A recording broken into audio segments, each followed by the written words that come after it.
What's going on, everybody? It's your boy Sirr Love from Phase 6. Here's another snippet from Chasing Greatness. Last reach out. I'm ready to shut it down, but I really, like, this guy Roach is really reaching back out, and maybe it's going to be magic. I'm going to call this guy one more time.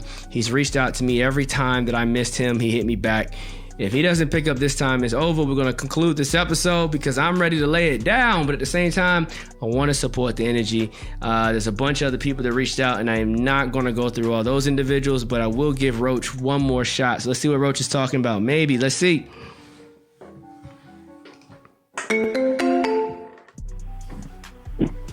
Hello? Oh, shit. Roach picked up. What's going on, my guy? My guy, what it is? Listen, man, I just told the whole world that this was the last time I'm going to call this man. I'm like, this man does not pick up the phone. That's it. We're concluding the episode for the day. How you feeling, man? I'm good, man. Thank you for calling me. Hey, man, no problem, man. I know you in the studio working, though, so, it's creative energy. I already get it. If you couldn't get back to me tonight, it would have been nothing, because I know you might be making that next hit record that's going to change everyone's life, For sure, man. I appreciate you dropping the knowledge like you always do. Hey, man. Thank you. I know I was reading through different messages that you sent over. I got this. I was reading through the different messages, and I saw that you were asking questions about management, about Spotify playlists, about what a manager should be doing and how cats should be navigating. And I felt like this was a conversation that people needed to hear. And so, as I mentioned on the text, you're not live, but you're on record right now for the podcast. So you are making a debut for all of the audience that we have, and we're just going through and reaching out to people just like you, answering real life questions and helping people navigate. So thank you for picking up, man, and thank you for supporting the channel, and thank you for being down with Phase 6 and everything that we represent and taking time. Are you in a paid session right now? Are you stepping away from your session? Nah, go ahead, bro. I want to hear what you got to say because you always have a really modern perspective on everything, and I think it's important for a lot of people to hear it, and I appreciate you taking the time to honestly drop it, too, because it's very valuable, the things you have to say, so please, go ahead. Got it, for sure. So my goal is to answer some of your questions. So you said, how often should you be speaking with your manager? Should they get you on Spotify playlists? If you don't have a label, should they be the one shopping you around? And that's an interesting question. There's 3 questions in this, and I want to go through them, all right? So I want to answer your question. So let's talk about it. So number 1, how often should you be speaking to your manager? The answer to that depends on what type of manager you're talking about, but I already know that you're talking about your artist manager, right? But I want to provide clarity. If it's your road manager, you typically speak to them when you're on the road, right before you get on the road and right after you get off the road. You may have an additional relationship outside of the road, but when you're on the road is when you deal with your road manager. Your business manager is reaching out to you periodically. This is an individual that's calling you about your taxes, your bills, your and the third. You're talking to them at least 2 to 3, maybe 4 times a month, right? Because you want to, and sometimes it's not even that pressing. Once you get your system underway with your business manager, you have everything synced up, but you're always reviewing the numbers because the business manager by far is the person that can screw you the most if you're not on top of your business and you don't know this person, trust this person, etc. But communications with them are really about investment opportunities, new business opportunities in general, paying off old debts, acquiring new assets, dealing with pre-existing assets, things of that nature. Now, you also have your manager and you also have your assistant. Now, your assistant, they pretty much live with you. You're dealing with them day to day, all the time, regularly. They're the person that is down for everything. They're with you side by side all the time. But the person that you're talking about are neither of these people, because I don't believe that you're speaking about, a person that has... Oh, shoot. Did we lose him? I think I lost Roach. Just like that. Let's call him back one more time.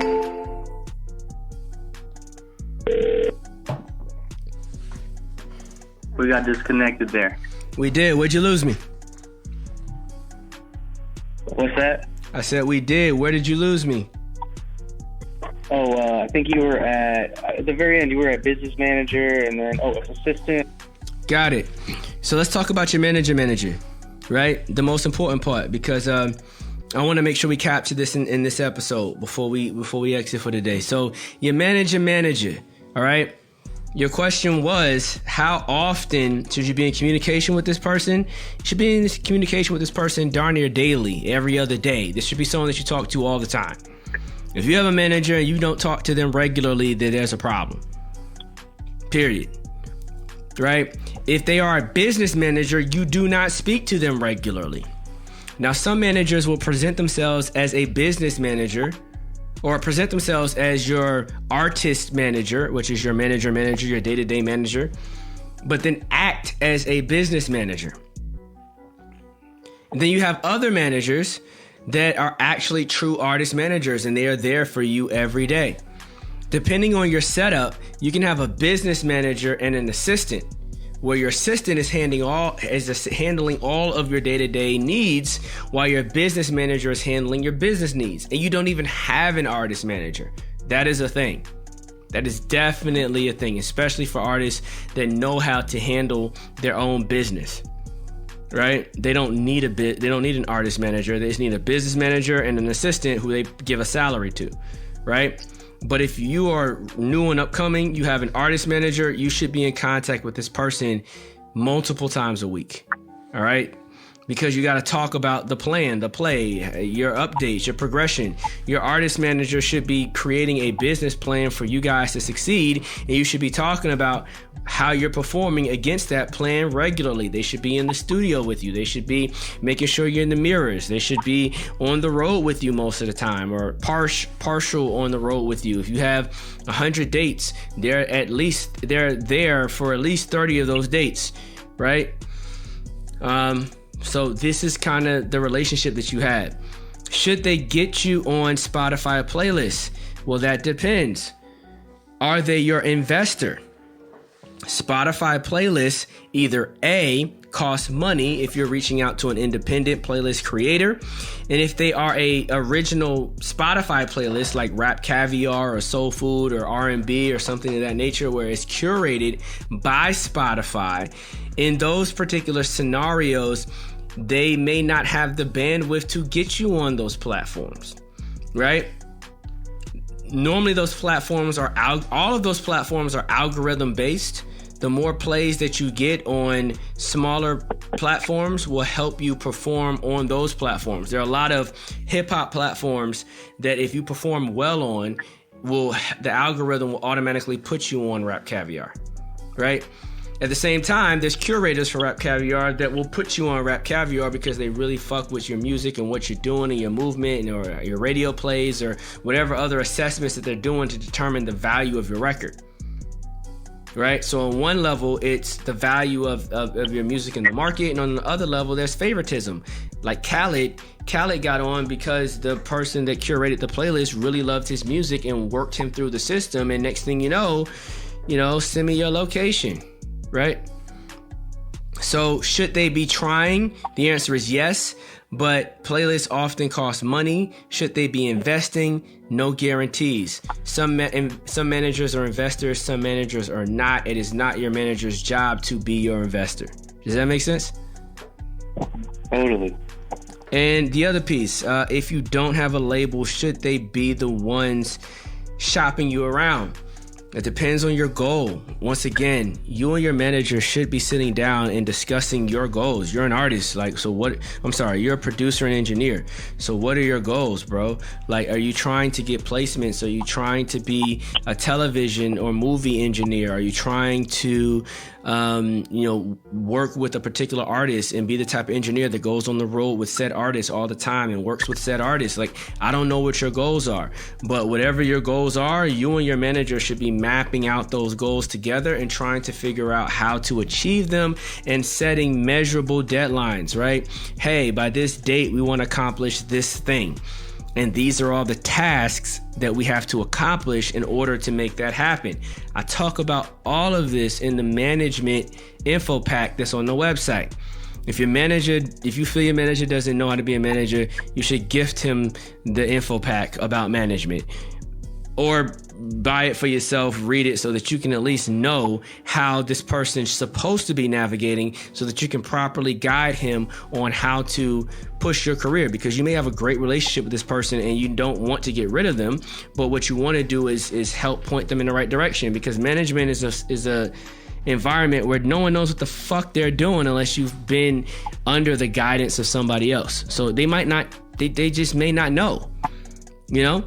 And so when it comes to shopping you around, the question is, are you trying to be shopped, and for what reason? If you are trying to be shopped, and we identify the reason, because you want to be a label engineer, you want to be a movie engineer, you want to be with a particular artist, you just want to generate more revenue, whatever the hell the reason is, if they're going to be shopping you around, that means they have relationships with multiple different production warehouses or labels or whatever, and they're going around playing your records.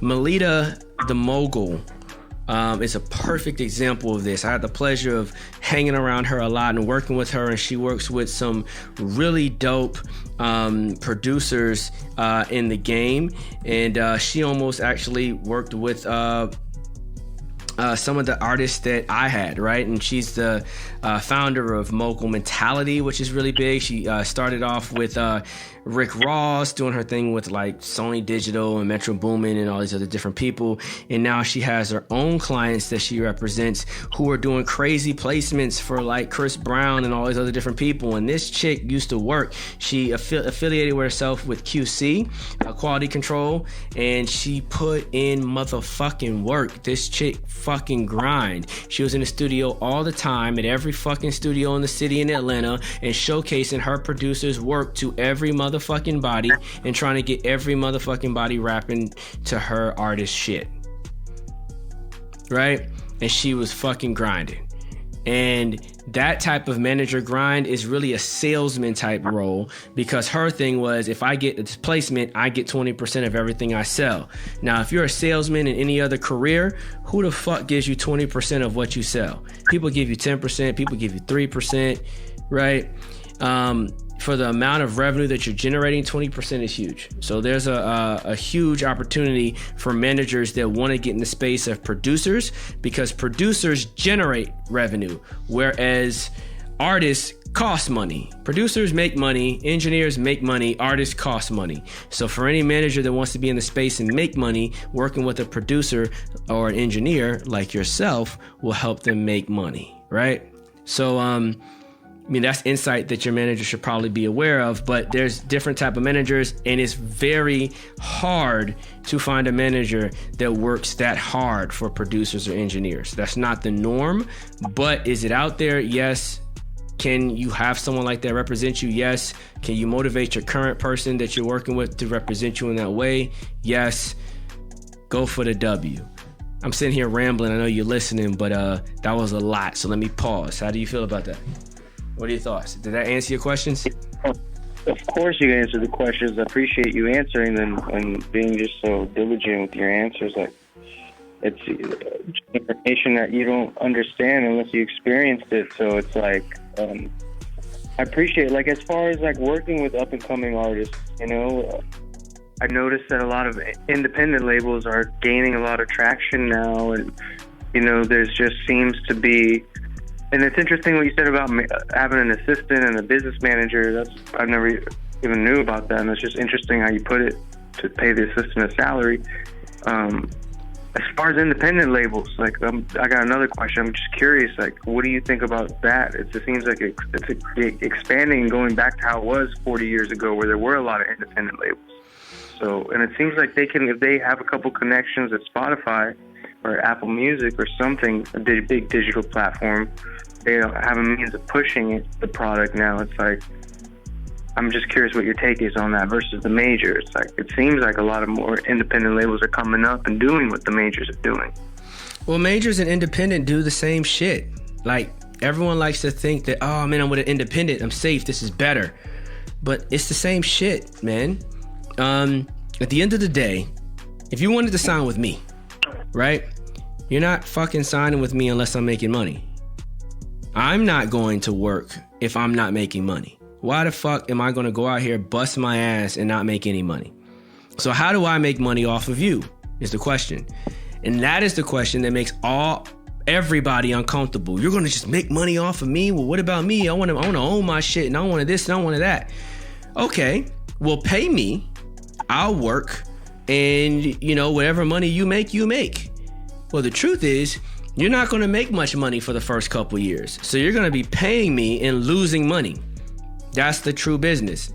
Can you pay me $80,000 a year while you lose money for 3 years straight until you start generating revenue? Can you pay me that? Can you pay me 100 grand, 60 grand, 50 grand, 200 grand? I don't know what the person's asking for. Can you pay me that? And your answer is most likely going to be no. Can you pay me $40,000 a year for 3 years while you make $0? The answer is most likely going to be no. So instead, you're going to say, you know what? I can't pay you. So instead, I will give you equity in my assets. And my assets are my intellectual property that I have created, which is my music. In short, you will sell your masters because you can't afford to pay me for my service. Right, that makes total sense. I mean, especially if you don't have the buzz or the hype behind you, it's like there's nothing really for them to work with, and it's like, why should they even invest? What should I do? Why should I work this hard?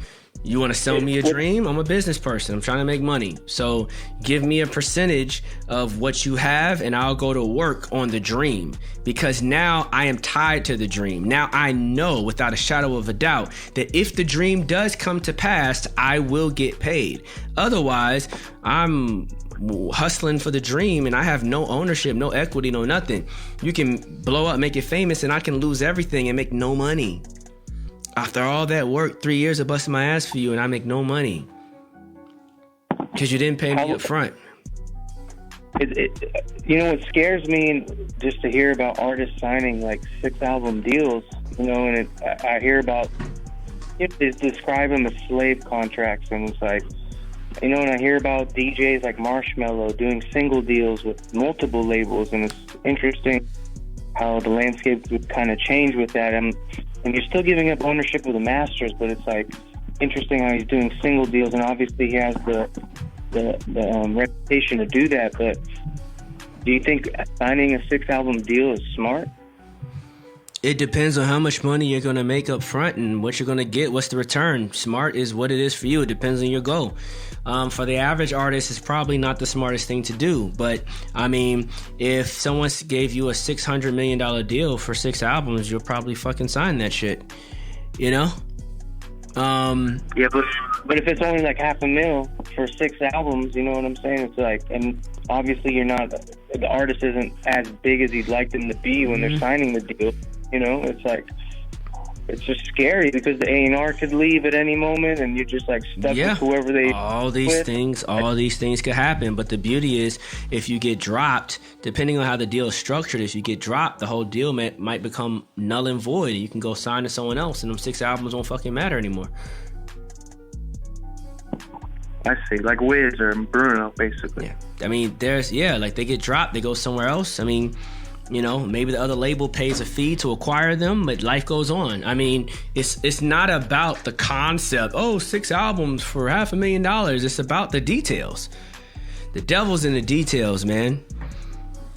Right? Right. I can tell you there's a 6-album deal and it could be amazing. There could be another 6-album deal that fucking sucks. So when people get caught up in the hype of, this is that and this is that, and I heard about this, I think all that's bullshit. Because when I open up the contracts and I read them, that's where I find out what's real and what's not.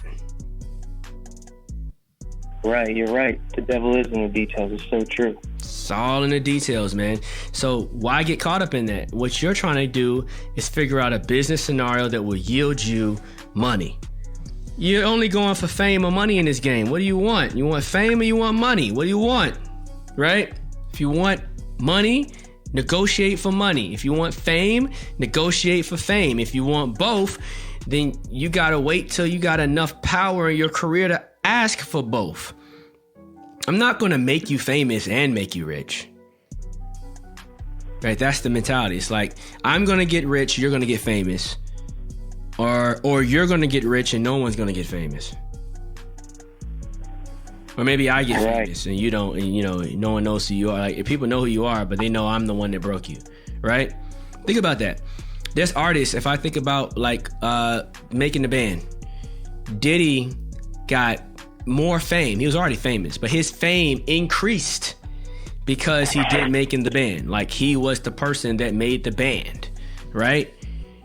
And the idea is that hopefully the artist got rich out of it, which unfortunately, you know, some of my sources say that that might not be the case, but that also depends on the deal. Because I've heard some deals that he did that were relatively fair, and the artist just couldn't appreciate it, because Diddy's the type of person that comes in and says, you know what, I'm putting my name on it, and my name is so important that I will not allow this to fail. This cannot fail with my name attached to it. So I'm going to bring my whole team in to make this fucking project work. And when I do so, you're going to have the best of the best working every aspect of this deal to ensure success. And when I'm done, I'm going to take my team and I'm going to go about my business. Now, my question is, can you sustain what I just built for you when I leave? And the answer for most people is no. When you walk away with your superstar team and all these amazing people, I don't know what the fuck to do after you left and artists fall off. It's not Diddy's fault. Diddy didn't fuck nobody. He just did. He focused on what he needed to do. He got it done and he moved on. Yeah, that's interesting. Like The Voice, it seems like the judges gain more than the artists, and those deals are crazy. Fame versus money. What do you want? There are a lot of options available, and this is the reason why I am not a fan of saying do this, do that, don't do this, do that, don't do that. Like, until I see the paperwork, I ain't gonna, like, I'll tell you, I don't think it makes sense. It doesn't sound like the best. You can outline some high level concepts and I can give you feedback, but at the end of the day, you read the contract, you know what it is. And it's all about strategy. It's not about oh, this is right and this is wrong. There is no right and there is no wrong. It's fucking strategy. What's important to me as an individual?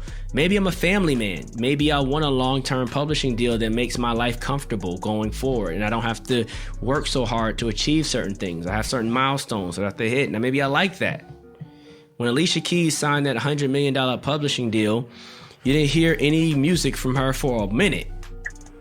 And then when you heard music, it wasn't at the caliber of the music that she was releasing beforehand, because she didn't need to. It's like when Michael Vick signed that $100 million deal, and then he started fucking up. How many athletes sign that big deal and start sucking the next season?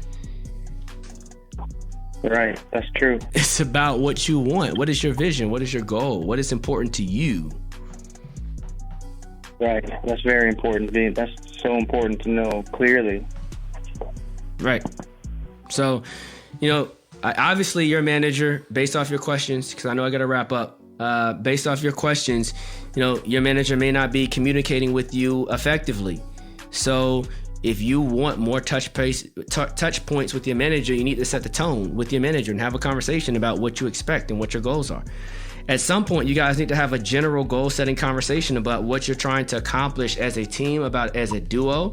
And you may recognize that this person may be willing to help you, but this person may not be willing to go hard for you. And when you recognize that, you have to decide, well, what role do I want them to play? Do they deserve the deal that I cut for them based off of their work ethic? Maybe I should change the deal. Maybe they should be an assistant and not a manager. Maybe they don't like the name assistant, so I'm going to give them another name that doesn't fucking matter, and I'm going to call them, my personal manager. Call them your personal manager and then go get an artist manager. Change their percentages, make them feel comfortable. Personal manager is also called a fucking assistant.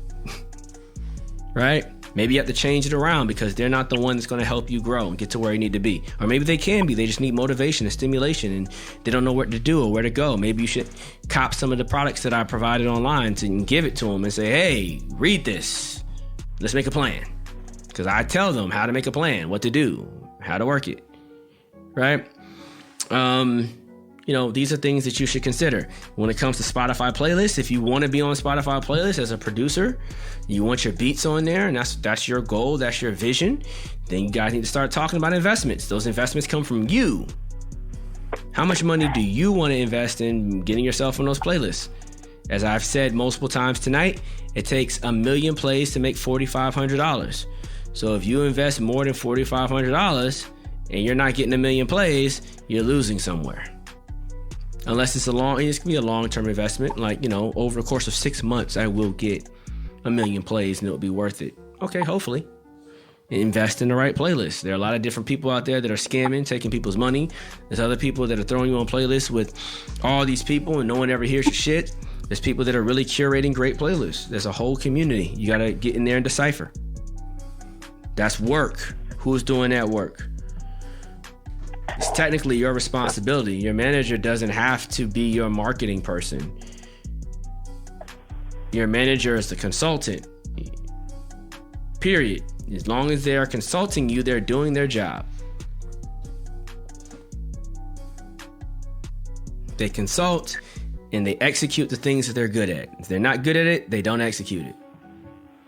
They pass it to someone else. They manage the situation. Right? The manager might know how to flip burgers at McDonald's, but they're not flipping burgers. They're making sure the person that's flipping burgers is flipping burgers. Then they're making sure the person in the drive-thru window is taking orders. And they're making sure the person that's cleaning the bathroom ain't got no throw up in there. And they're making sure the person that has to clean the water, the juice spouts or tea spouts or whatever in the lobby, they're making sure that shit's clean. Like, the manager is making sure that the whole show is functioning. And if they have to jump into something that they understand, they do. That's why people typically hire managers that have skill sets. At McDonald's, they're going to hire the manager that knows how to clean the bathroom, that knows how to flip the burger, that knows how to make all the sandwiches, that knows how to work the cash register, because they want a manager that if some shit breaks down, the person can jump in the fire and make the shit happen. You're doing the same shit. You want a manager that knows, that has different skill sets, that can jump in if someone else fucks up. But at the end of the day, the manager isn't making it happen. They're managing what's already happening. So if you ain't got shit happening, you might not even need a manager. Yeah, that makes total sense. That's just all game, man. That's all game, bro. So, man, I appreciate you dropping all that knowledge, for real. No problem, man. Listen. As I always say, I don't know everything. I know a lot about a little and a little bit about a lot. And I'm always trying to give it everything I got. And I really appreciate you jumping on and communicating, reaching back out to me. I was really getting ready to shut it down a long time ago. I think this conversation was dope. This podcast has gone 2 hours. It's only supposed to go 1 hour. I might have to chop this shit up. But I appreciate the energy, man. And I look forward to you hearing yourself on the show and being a part of what we're doing, man. So thank you for your energy and your vibes. Yeah, no problem. Thank you, man. To be continued. For sure, man. Anytime I'm going to be sending these blasts out. Anytime I send the blast out, if I catch you, I catch you. Right? So here we are, man. But enjoy the rest of your night. Enjoy your session. I hope I didn't throw you off too much. I hope I gave you some nuggets to take back to your team. And I hope I gave you something that you can move forward with, man. But I appreciate you, brother. No, I appreciate you more than you realize. Thank you, man. All right. Cool beans. Take care, man. Enjoy your night. All right, there it is. Sheesh. I gotta stop talking so much. It's goddamn an hour in. It's 2 hours into the show. I gotta shut it down. I hope this was beneficial to everybody listening. If you made it through the whole 2 hours, I mean, this is a lot of game. This is a lot of information. I know I gotta break this down and give you guys this information in smaller pieces. I hope it was beneficial. I hope it was helpful. I hope you gathered something from this. Because these are real conversations with real people who have real situations, right? Now, I don't know everything, but I know a lot about a little and a little bit about a lot. And I'm here to give you guys everything that I got every single time, all the time. My name is Sirr Love from Phase 6. And I did not mention this as often as I should have throughout this. But if you want to be a part, you can reach out at 404-442-4792. 404-442-4792. You can reach out and get involved in these conversations. All right, I'm out.